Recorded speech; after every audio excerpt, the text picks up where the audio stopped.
का एक सिलसिला भी है। बीमारियों में भी अजीब व गरीब किस्म के अनवा व अक़साम मौजूद हैं दुनिया में। कुछ हादसाती तौर पे, कुछ आलमी वबाई बीमारियां जो एक दूसरे से लगती हैं। इनमें टीबी का नाम काबिल ज़िक्र है और आलमी सतह पर फैली हुई है। पूरी इंसानियत को इस बीमारी ने घेरा हुआ है। वर्ल्ड हेल्थ ऑर्गेनाइजेशन ने इस बीमारी को शिद्दत और गहराई को पेश नज़र रखते हुए आलमी सतह पर ग्लोबल इमरजेंसी नाफिज किया है और इस बीमारी की शिद्दत के पेश नज़र वर्ल्ड हेल्थ ऑर्गेनाइजेशन ने ही जिस तरह दीगर अहम मौक़ों को सेलिब्रेट करता है, इसी तरह 24 मार्च को वर्ल्ड टीबी डे के तौर पर मनाया जाता है। आज का ये मुख्तसर मगर बामकसद प्रोग्राम अवाम और खवास में शऊर और आगाही उजागर करने की एक छोटी सी कोशिश है और इस प्रोग्राम को national TB control programme, national leprosy control और महकमा सेहत गिलगित बल्तिस्तान के ताउन से गवर्नमेंट सिविल हॉस्पिटल इलाहाबाद में मुनक़िद किया जा रहा है। सामीन मोहतरम, वक़्त की नज़ाकत को पेश नज़र रखते हुए गवर्नमेंट में एक कमज़ोरी भी है। गवर्नमेंट क्या है, हम सब ही गवर्नमेंट हैं कि 8 का बता के हम 12 बजे स्टार्ट करते हैं, 12 बजे का बता के हम 2 बजे स्टार्ट करते हैं। ये पाकिस्तान की कौम के लिए एक अलमिया है, छोटा हो या बड़ा हो, चपरासी से लेके सदर या वज़ीर आज़म तक। जब तक इस पे हम कंट्रोल नहीं करेंगे, हमारी तरक्की मेरे ख्याल में मुझे महाल लगती है। इस मुख्तसर प्रोग्राम को शुरू करूँगा बाकायदगी से। शुरू करने के लिए मैं तालिबा परवाना तिलावत कलाम पाक से आज की इस मुख्तसर प्रोग्राम का आगाज़ करेंगे। बिस्मिल्लाहिर्रहमानिर्रहीम। कुल हुवल्लाहु अहद अल्लाहुस समद लम यलिद व लम यूलद व लम यकुल लहू कुफुवन अहद। सदक़ल्लाहुल अलीयुल अज़ीम। काबिल कदर डॉक्टर साहिबान, 30 बेड इलाहाबाद, मेरे पैरामेडिकल कुलीग्स, मुंज़ा पब्लिक स्कूल से आए हुए मेरे स्टूडेंट, अस्सलाम वालेकुम। आज का दिन यहाँ पे हमारा जमा होने का मकसद, ऑब्जेक्टिव क्या है? एक छोटी सी मैसेज है। उस मैसेज को आगे पब्लिक तक, हमारे अपने माशरे तक यानी डिलीवर करने वाली बात है। बाकी सब एवर इस हवाले से आप सबको इल्म है। टीबी ट्यूबरकुलोसिस जिसे कहते हैं, उर्दू में तबदिक, मिशास की में इलाकाई हवाले से मुख्तलिफ एरियाज़ में इसका यानी मुख्तलिफ नाम से याद किया जाता है। हमारे अपने इस एरिया में ही कहते हैं कि शीशरोग कहते थे। शीशरोग, शिशुबेन, लफ्ज़ शिना में शिशुबेन वाली बीमारी बस टीबी कहलाई जाती है। मुख्तलिफ एदवार में मुख्तलिफ इसकी डिफिनेशन मुख्तलिफ अंदाज में की गया है।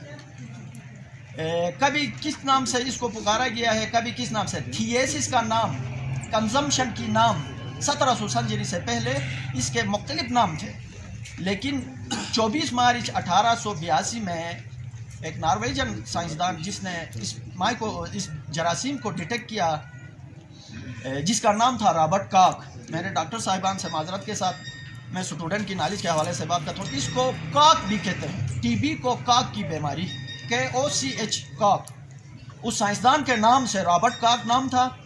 1882 24 मार्च को इस बैक्टीरिया को डिटेक्ट किया। डिटेक्ट करने के बाद उसने खत्मी करके इसका नाम माइकोबैक्टीरियम ट्यूबरकुलोसिस नाम रखा गया। अब इसकी डिफिनेशन मुख्तलिफ तौर पर उससे पहले मुख्तलिफ अंदाज में किया करते थे, लेकिन इस रॉबर्ट कॉक ने इसकी डिफिनेशन इस अंदाज में किया कि tuberculosis is a droplet infectious disease. Droplet infectious disease, जैसे कोविड के दौरान हम कितना हंगामी सूरत हाल में अपने आप को किस अंदाज में बचाते थे कि भाई दूर रहो, खांसो मत, खांसते वक्त मुंह में रुमाल रखो, इस अंदाज में इसके हिफाजत के हवाले से, कोविड के हवाले से सेम एज इट इज़, यानी डिफिनेशन इसकी भी बनती है। टीबी भी इसने, रॉबर्ट कॉक ने इस अंदाज में सामने किया कि ये भी बोलने के साथ, खांसने के साथ, स्नीजिंग के साथ एक से दूसरे में मुंतकिल होने वाली बीमारी है। बड़े बड़ी दुनिया की हस्तियां इसका शिकार हो गई। मैं ज़्यादा टाइम नहीं ले लूँगा, हम ज़्यादातर हमारे अपने डॉक्टरों को सुनेंगे आज। बड़े बड़े नेल्सन मंडेला, उसके साथ बड़े बड़े शख्सियात यानी इसके अंदर इसके शिकार हो गए। कायद आज़म के हवाले से कुछ बात तो खैर किताबों में नहीं मिलती है डॉक्टर, खैर कहते हैं, खैर बड़े बड़े शख्सियात कहते थे ना ये गरीबों वाली बीमारी है, गरीबों वाली बीमारी नहीं है। इसके अंदर बड़े बड़े शख्सियात, इसके अंदर रशियन 2 राइटर थे यानी बहन भाई, वो भी इसी का शिकार हो गए हैं। बड़े बड़े यानी हस्तियां इसका शिकार हो गई। ये किसी खास तबके या किसी खास फैमिली, किसी कोई स्पेशल खानदान का अंदर यानी उतरी बीमारी नहीं है। अमीर गरीब सब इसकी लपेट में है। अब आ जाते हैं इसका सिचुएशन पाकिस्तान लेवल पे क्या है। हम इंटरनेशनल लेवल पर नहीं जाएंगे। पाकिस्तान में सालाना के हिसाब से 51,000 नए पेशेंट सामने आ जाते हैं। 51 पेशेंट रोज सालाना के हवाले से सामने आ जाते हैं, वो भी पॉजिटिव पेशेंट। पॉजिटिव पेशेंट के हवाले से वर्ल्ड हेल्थ ऑर्गेनाइजेशन ये कहती है कि एक पॉजिटिव पेशेंट साल में 10 से 15 को इन्वॉल्व करता है। According to World Health Organization वो 10 से 15 में से 2 की इम्यून सिस्टम कमज़ोर होगी तो वो 2 यानी एक्टिव केस आ जाएंगे। 10 से 15 को इन्वॉल्व करना अलग बात है, केस बनना अलग बात है। 10 से 15 को इन्वॉल्व करेगा एक पॉजिटिव पेशेंट, लेकिन उस 10 से 15 में से 2 एक्टिव केस बनेंगे। फिर वो 2 एक्टिव केस नए दूसरे साल में फिर 10 से 15 को।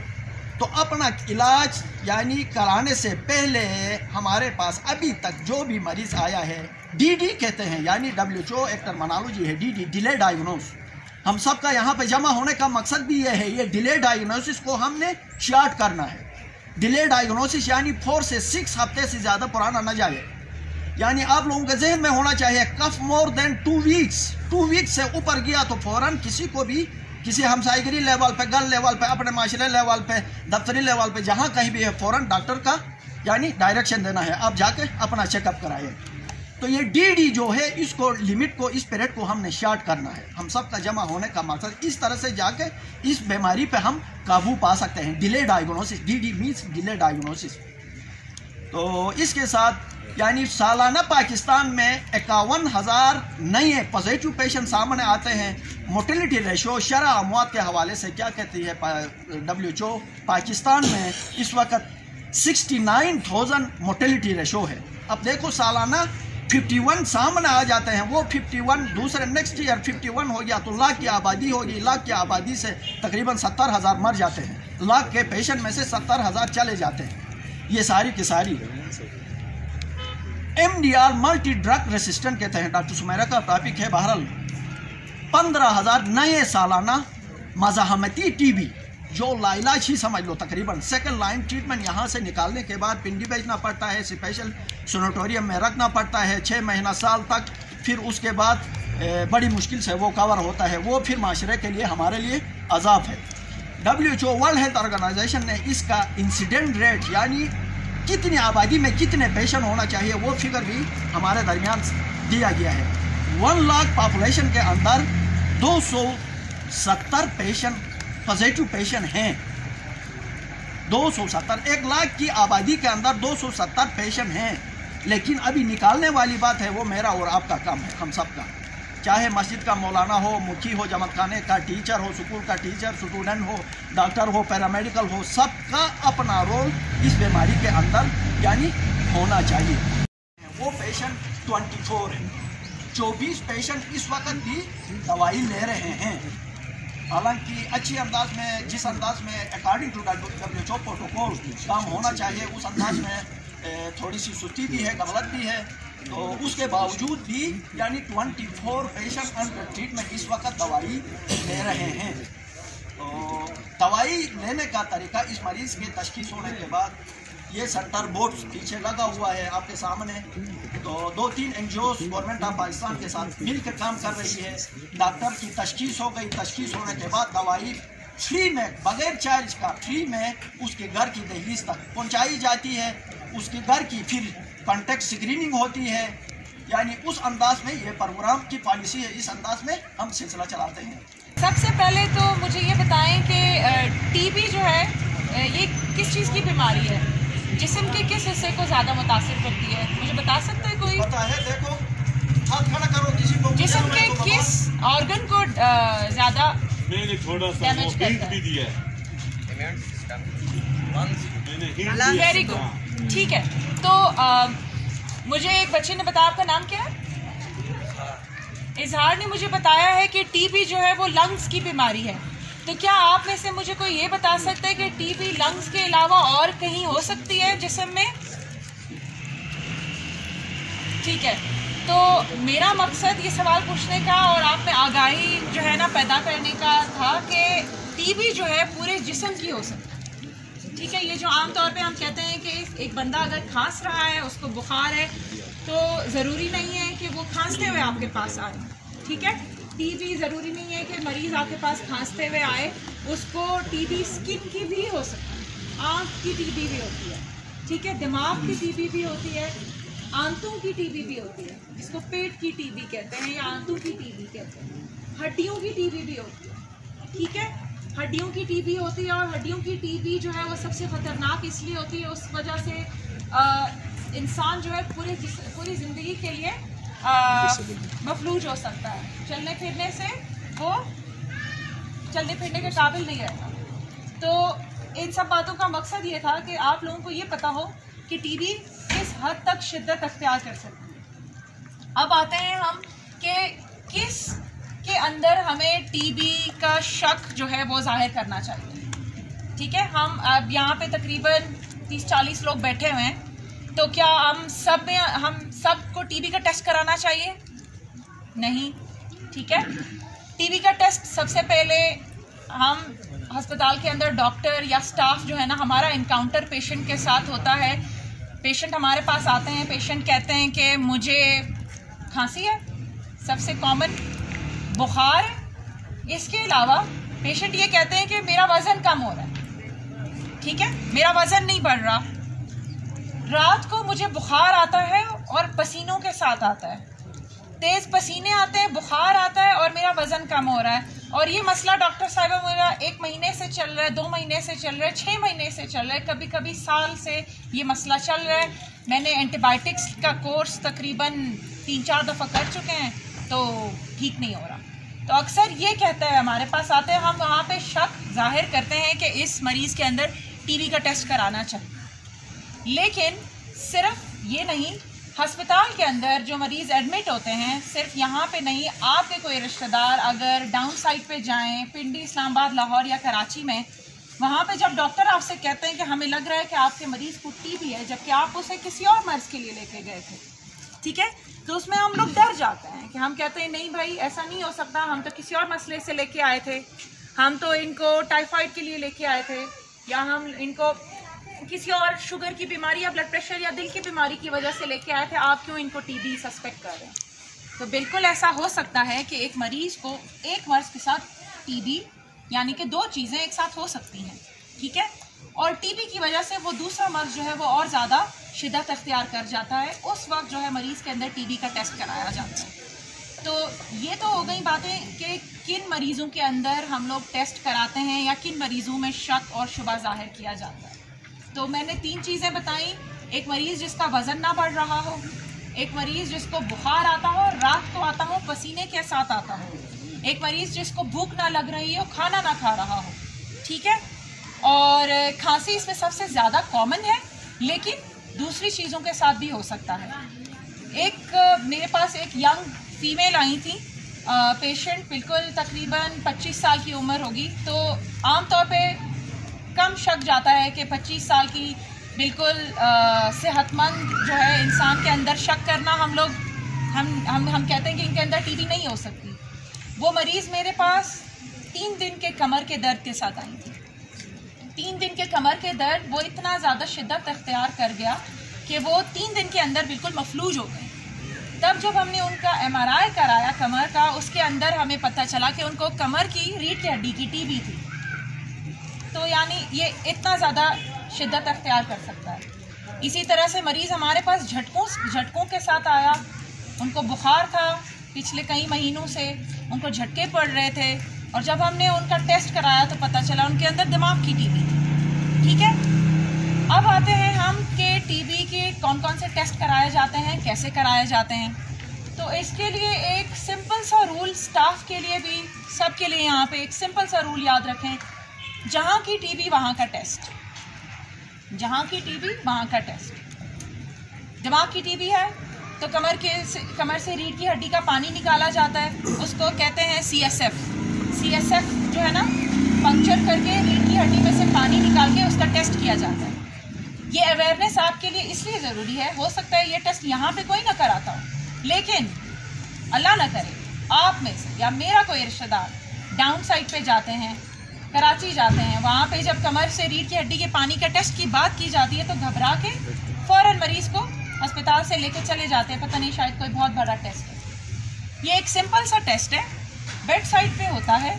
एक ट्रेन डॉक्टर बेड साइड पे बैठ के कमर में से रीढ़ की हड्डी का पानी निकालता है और उसका टेस्ट के लिए भेजता है। उसमें तकरीबन 90% ऑफ द टाइम्स उसके अंदर टेस्ट से हमें पता चल जाता है, इस चीज़ की तशख़ीस हो जाती है कि इस मरीज़ को दिमाग की TB है। इसी तरह मैंने जैसे बताया, जिस जगह की TB उस जगह का टेस्ट। तो अगर लंग्स की TB हम सस्पेक्ट कर रहे हैं, हम सोच रहे हैं, तो लंग्स की TB के लिए हम कौन सा टेस्ट कराएंगे? बहुत ही सिंपल, जो वेरी गुड, एक्सरे चेस्ट, यानी कि सीने का, छाती का एक टेस्ट, ठीक है, जिसको हम एक्सरे कहते हैं, जो कि हम हर आम और ख़ास सबको पता है, डॉक्टर साहब वो हमने एक्सरे कराना है करके खुद ही आ जाते हैं। तो एक्सरे एक बहुत ही मददगार एक टेस्ट है, बहुत ही सिंपल टेस्ट है। अगर एक अच्छी मशीन के ज़रिए, अच्छी लेबॉर्ट्री से कराया जाए तो उसमें बहुत सी चीज़ें एक्सरे में ही सामने ही नज़र आ जाती हैं, बहुत ही टिपिकल चीज़ें नज़र आ जाती हैं जो कि TB की तरफ निशानदेही करती हैं। ठीक हो गया। एक्सरे के अलावा और कौन से टेस्ट कराए जाते हैं? सिर्फ मैं लंग्स की TB के लिए कह रही हूँ। अगर लंग्स की TB सोच रहे हैं तो और कौन से टेस्ट कराएंगे? वेरी गुड, बलगम का टेस्ट कराते हैं। और बलगम के टेस्ट जो है, अगर डॉक्टर आपको कहता है कि आपने बलगम का टेस्ट कराना है, हमारे पास यहाँ पे सिविल हॉस्पिटल, यहाँ पे जो कि अब BHQ हॉस्पिटल माशाल्लाह से बन गया है, हमारे पास TB सेंटर है, TB और लेप्रोसी सेंटर, जहाँ पे बशारत भाई बैठे होते हैं। हम जिस मरीज़ में शक जाहिर करते हैं उस मरीज़ को कहते हैं रेफर टू TB सेंटर। मरीज़ यहाँ पे आता है, उनको पूरा सिखाया जाता है कि उन्होंने अपने बलगम का सैंपल किस वक्त देना है, कितनी दफ़ा देना है और उसका रिपोर्ट कब आएगी। ये सारी चीज़ें उसको पूरा टीच किया जाता है, एजुकेट किया जाता है। आप लोगों की नॉलेज की हद तक सिर्फ इतना बताना चाहूँगी कि बलगम के 2-3 टेस्ट होते हैं।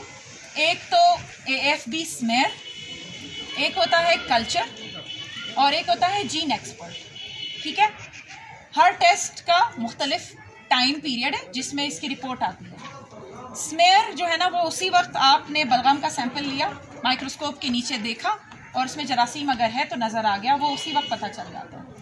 उसके बाद कल्चर जो है ना, उसमें 6 हफ्ते लगते हैं। कल्चर का मतलब ये है कि आप एक तरह से एक जरासीम को उगा रहे हैं। ठीक है, जरासीम को उसका खाना दे रहे हैं, वो जरासीम उस खाने में उग रहा है।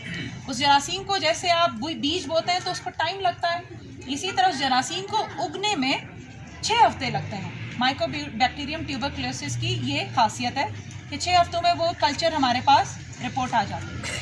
अब जाहिर है हम 6 हफ्ते तक ट्रीटमेंट का इंतज़ार तो नहीं करेंगे, तो एक हमारे पास उससे भी शॉर्ट जो है ना पीरियड में टेस्ट जो है एक तरीका है जिसे हम जीन एक्सपर्ट कहते हैं। जीन एक्सपर्ट की लेबॉर्ट्री हमारे पास मशीन मौजूद है, उसकी रिपोर्ट विदिन 1 आवर या 2 आवर आ जाती है। शायद है विदिन 2 आवर्स उसकी रिपोर्ट आ जाती है। 2 घंटे के अंदर उसकी रिपोर्ट आ जाती है। जीन एक्सपर्ट हमें ये बताता है कि क्या ये अंदर माइकोबैक्टीरियम ट्यूबरकुलोसिस का जरासीम है या नहीं है। एक तो ये बता देता है, दूसरा ये बताता है कि ये बैक्टीरिया जो हमें नज़र आ रहा है ये रेजिस्टेंट है या सेंसिटिव है। अब रेजिस्टेंट और सेंसिटिव क्या है वो मैं अभी आपको आगे बताती हूँ। जीन एक्सपर्ट हो गया, स्मेयर हो गया और कल्चर, वो माइक्रोस्कोप के नीचे देखते हैं, अगर उसमें बैक्टीरिया नज़र आ रहा हो तो वो इस तरह से तशखीस हो जाती है, यानी जहाँ की टीबी वहाँ का। इवन ये भी होता है कि अगर फेफड़ों के अंदर आपने बलगम में आपको अगर नज़र नहीं आया, बलगम में रिपोर्ट नहीं आई, फिर भी मरीज़ को अलामत हो रहे हैं, तो एडवांस जो बड़े हॉस्पिटल है वहाँ पे ब्रोंकोस्कोपी की जाती है। ब्रोंकोस्कोपी यानी कि एक कैमरा लंग्स के अंदर जाता है, लंग्स के अंदर मरीज़ को थोड़ा सा बेहोश करके लंग्स के अंदर में से वो सैंपल निकालते हैं और उसका टेस्ट जो है हमारे पास बहुत दफ़ा ऐसे हुआ है कि स्पूटम पॉजिटिव नहीं आया और फिर ब्रोंकोस्कोपी पे पॉजिटिव आया। तो अगर कोई आपको डॉक्टर अलामात की वजह से अगर डॉक्टर आपको कहता है कि टीबी का टेस्ट कराएं तो आपने उनके साथ ताउन करना है। हमारे पास एक बहुत बड़ा मसला टीबी से, लोग टीबी का नाम सुन के डर जाते हैं और टेस्ट नहीं कराते। बड़े अस्पतालों में या छोटे अस्पतालों में वो टीबी का नाम सुन के भाग जाते हैं। जब हमें पता चल जाता है कि मरीज़ को टीबी है तो इनिशियली जो है हम लोग इंटेंसिव फेज़ में हम 4 ड्रग्स देते हैं, फिर कंटिन्यूएशन फेज़ देते हैं। इंटेंसिव फेज़ में 2 महीनों का ट्रीटमेंट होता है, कंटिन्यूएशन फेज़ में 4 महीनों का ट्रीटमेंट। तो यानी टोटल जो है ना 6 महीनों के लिए, ये लंग्स की टीबी के लिए मैं आपको बता रही हूँ, लंग्स की टीबी के लिए 6 महीनों का ट्रीटमेंट, दिमाग की टीबी के लिए 9 महीने का 12 महीने का ट्रीटमेंट है, ठीक है। जो CNS टीबी यानी सेंट्रल नर्वस सिस्टम, जो ब्रेन की टीबी है। इसी तरह फिर हड्डियों की टीबी है, हड्डियों की टीबी के लिए 18 मंथ्स है, 18 to 24 मंथ्स जो है हड्डियों की टीबी के लिए। तो अगर कोई आपसे कहे कि आपको एक तरह से टीबी की दवा लेनी है तो फिर आपने उन डॉक्टर्स के साथ ताउन करना है। अगर आपको समझ ना आए, आपके दिमाग में कोई सवाल है टीबी के इलाज के हवाले से, तो आजकल इतना हमारे पास मवाद पड़ा हुआ है इंटरनेट के ऊपर, तो आप उनसे हेल्प ले सकते हैं। ज़ात में अज़्म व अमल की अंजुमन रुदफाव है, नाउमीदी में उम्मीदों की किरण रुदफाव है। रंग व मजहब के तअस्सुब से वो कोसों दूर थी, खिदमत इंसानियत पर वो सदा मामूर थी। दर्द का बहता हुआ दरिया, दर्द का बहता हुआ दरिया गज़ाल आँखों में था, गुल सिफत रुख पर तहम्मुल हुस्न के जलवों में था। लेके ताबीर शिफा बे आसिरों के ख्वाब की, आ गई बनकर तमन्ना हर दिले बेताब की। आ गई बनकर तमन्ना हर दिले बेताब की, आ गई दिन रात के सुख चैन से मुंह मोड़कर, आ गई दिन रात के सुख चैन से मुंह मोड़कर। एक शाही मुल्क की आसाइशों को छोड़कर, एक शाही मुल्क की आसाइशों को छोड़कर, कोढ़ियों का कौन था पुरसान वीरानों में थे। यानी कराची में कहते हैं कि उनको अलग वीरान एक सहरा में रखा जाता था, वहाँ खाना फेंका जाता था दूर से, तो उनके अपने ही उनके करीब नहीं जाते थे। कोढ़ियों का कौन था पुरसान वीरानों में थे, आसमाने गम के नीचे दुख के जिंदानों में थे, आसमाने गम के नीचे दुख के जिंदानों में थे। उनको वीरानों में अपनों ने रखा था खौफ से, उनको वीरानों में अपनों ने रखा था खौफ से। दूर से सब फेंक कर आते थे खाना खौफ से, दूर से सब फेंक कर आते थे खाना खौफ से। खिदमत इंसान को समझा बंदगी रुदफाओं ने, खिदमत इंसान को समझा बंदगी रुदफाओं ने, यानी अक्सर वक्फ कर दी जिंदगी रुदफाओं ने, यानी अक्सर वक्फ कर दी जिंदगी रुदफाओं ने। कोढ़ था औरों को लेकिन दर्द उसके दिल में था, कोढ़ था औरों को लेकिन दर्द उसके दिल में था। दूर था अपनों से जो वो फर्द उसके दिल में था, दूर था अपनों से जो वो फर्द उसके दिल में था। जख्म बनकर जख्म बन जाता था औरों के बदन में फूट कर, जख्म बन जाता था औरों के बदन में फूट कर। पर इधर होता था खून रुदफाओ का कल्बो जिगर, पर इधर होता था खून रुदफाओ का कल्बो जिगर। जुल्मतों में वो सहर की एक नई उम्मीद थी, जुल्मतों में वो सहर की एक नई उम्मीद थी। वो हिलाले बेनवा और कोढ़ियों की ईद थी, वो हिलाले बेनवा और कोढ़ियों की ईद थी। सफ़हाए तारीख पर वो हर्फ रोशन की तरह, हश्र तक जिंदा रहेगी दिल की धड़कन की तरह। वो जो आई कोढ़ियों की जान में जान आ गई, वो जो आई कोढ़ियों की जान में जान आ गई, इस मर्ज पर काविशों के बाद काबू पा गई, इस मर्ज पर काविशों के बाद काबू पा गई। वो गई है डालकर हर दिल पे उल्फत की कमंद, सुबह महशर तक रहेगी कौम ये एहसान मंद। सिंध जीबी सरहदों पंजाब की बोलान की, वो मसीहा बन के आई मुल्क पाकिस्तान की, माशाल्लाह, वो मसीहा बन के आई मुल्क पाकिस्तान की। मोजिज़ा था हज़रत ईसा का दरमान जुज़ाम, हज़रत ईसा अलैहिस्सलाम। इसलिए जो क्रिश्चियंस हैं इसका इलाज करना अपने लिए बाइस फ़ख्र और बाइस बरकत समझते हैं, और इसलिए इन्होंने अपनी ज़िंदगी वाक़फ़ की थी। हज़रत ईसा भी इस मर्ज़ का इलाज किया करते थे। मोजिज़ा था हज़रत ईसा का दरमान जुज़ाम, और क्या होगा वसीम इससे भी बढ़कर नेक नाम, माशाल्लाह। और क्या होगा वसीम इससे भी बढ़कर नेक नाम। बहुत बहुत शुक्रिया। पहले तो अस्सलाम वालेकुम एवरीवन। ठीक है, अच्छा टीबी जैसे एडल्ट में होती है इसी तरह बच्चों में भी होती है। ठीक है, इसी तरह फेफड़ों की टीबी, दिमाग की टीबी, आंतों की टीबी, हड्डियों की, और ठीक है गुर्दों की। ठीक है, जैसे एडल्ट में होगी ना वैसे ही बच्चों में ही होती है। ठीक है, हमारे यहाँ पे ये कॉन्सेप्ट है कि खांसी नहीं होगी तो टीबी नहीं है। अभी अभी एक मरीज़ आई थी, नहीं मेरी बच्ची को तो खून नहीं है, यानी खांसी नहीं है तो टीबी नहीं है, ऐसी बात नहीं है।